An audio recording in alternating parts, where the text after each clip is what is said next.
ایمان والو، رسول اللہ صلی اللہ علیہ وسلم کی سیرت اور آپ کی ذات والا تمہارے لیے بہترین نمونہ ہے۔ حضور کی سیرت تمہارے لیے بہترین نمونہ ہے۔ نمونے کا مطلب ہمارے ہاں بولا جاتا ہے سیمپل۔ نمونہ سیمپل۔ بازار میں سیمپل ملتے، گندم لینی ہو تو سیمپل لکھا جاتا ہے، چاول لینے ہو تو سیمپل۔ بازاروں میں اور مارکیٹوں میں ہر چیز کے سیمپل آتے ہیں۔ اللہ رب العزت فرماتا ہے میرا محبوب پوری کائنات کے لیے میری جناب سے سیمپل بن کر آیا۔ سبحان اللہ۔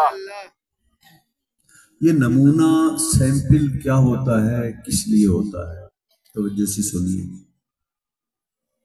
میں ایک مثال دیتا ہوں۔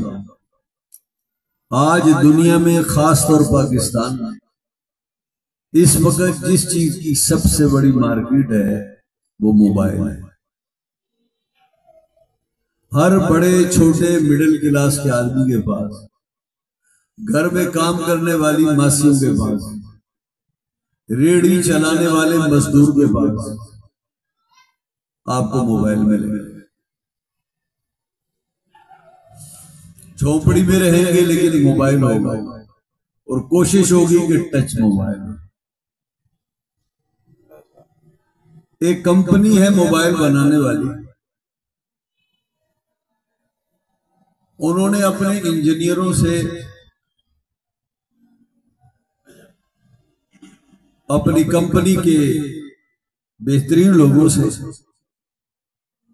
ڈیزائنروں سے، انجینئروں سے یہ کہا کہ ہم بازار میں ایک ایسا سیمپل لانچ کرنا چاہتے ہیں جو دنیا میں پہنچے تو چھا جائے اور ہر آدمی اس کے لینے کے لیے دوڑ پڑے۔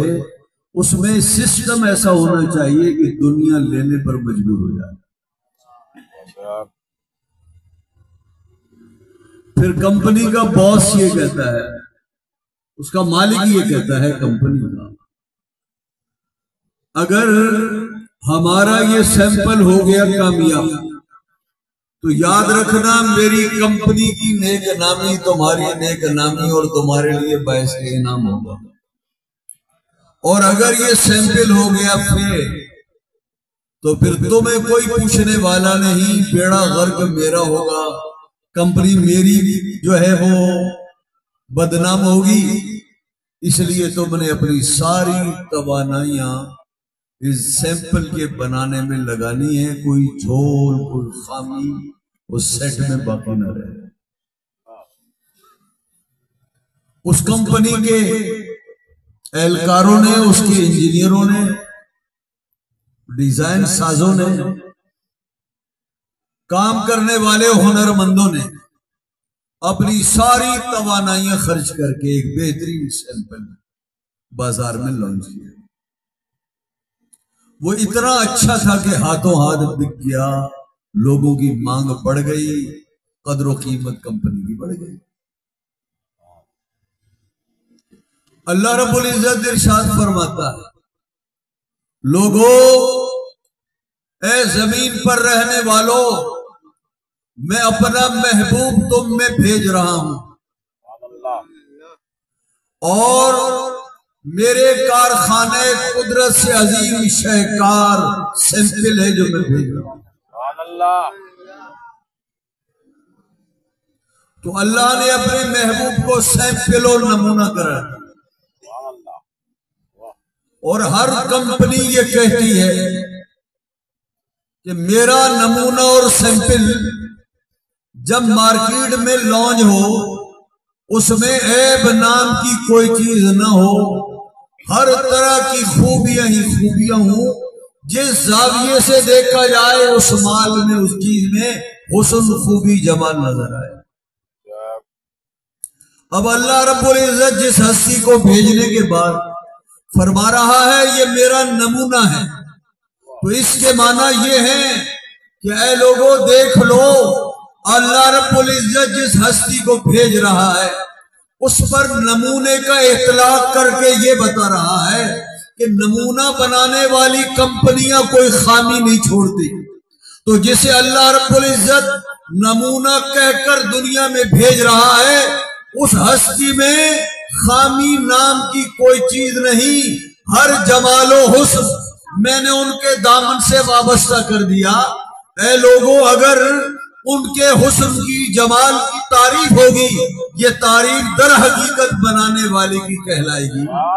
اور اگر کوئی ان میں خامیاں، نقص و عیب نکالنے کی کوشش کرے گا تو یہ نقص و عیب ان میں نہیں، بنانے والی ذات میں لازم آئے گا. تو جس کے معنی یہ ہے کہ اللہ نے اپنے محبوب کو دنیا میں بھیجا ہر کمال و حسن کے ساتھ بھیجا. ان کی ذات سے کوئی عیب وابستہ نہیں ہو سکتا. ان کی ذات والا سر سے لے کر پاؤں تک عیب نام کی کوئی چیز ان کی ذات میں موجود نہیں.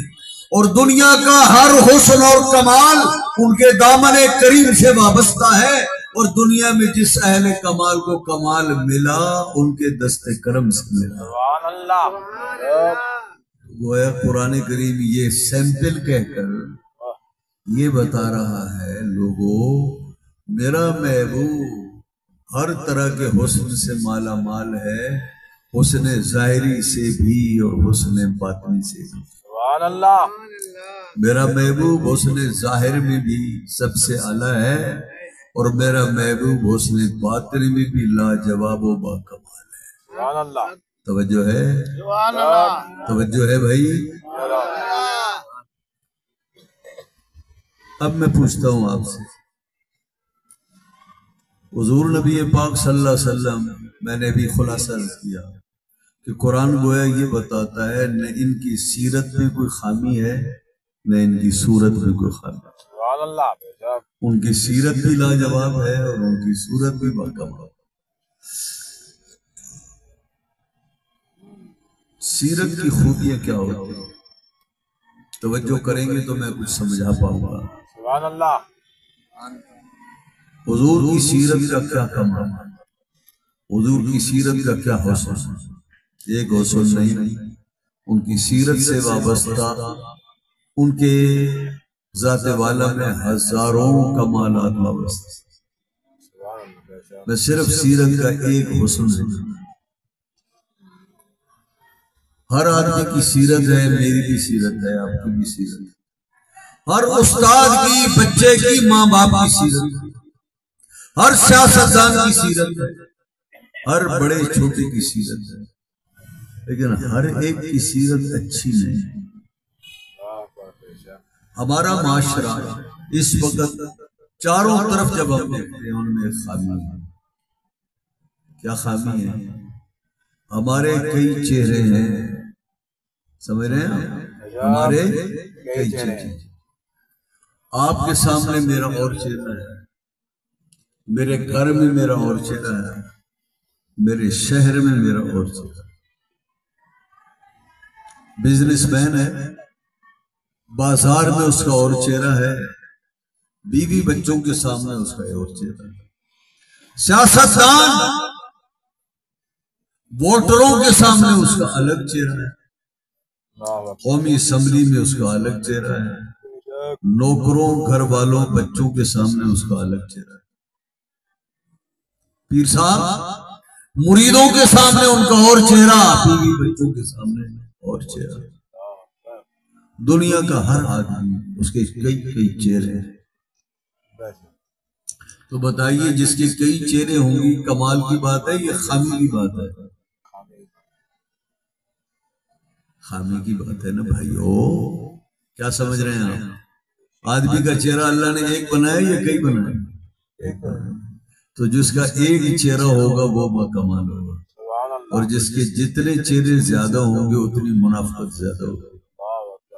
میں ایک مثال دیتا ہوں. ہمارا ایم پی ہو یا ایم این اے ہو، پورے ملک کے ایم پی ایم این اے 5 انگلیاں اگرچہ برابر نہیں لیکن سب کا معاملہ ایک جیسا ہے.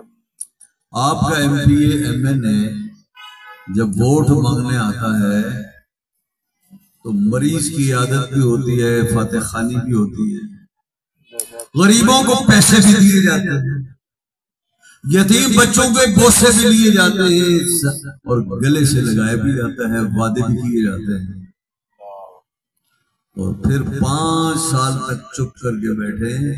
حضرت یا تو بنگلے میں ملیں گے یا اسلام آباد میں ملیں گے، کسی کا کوئی کام وام نہیں ہے۔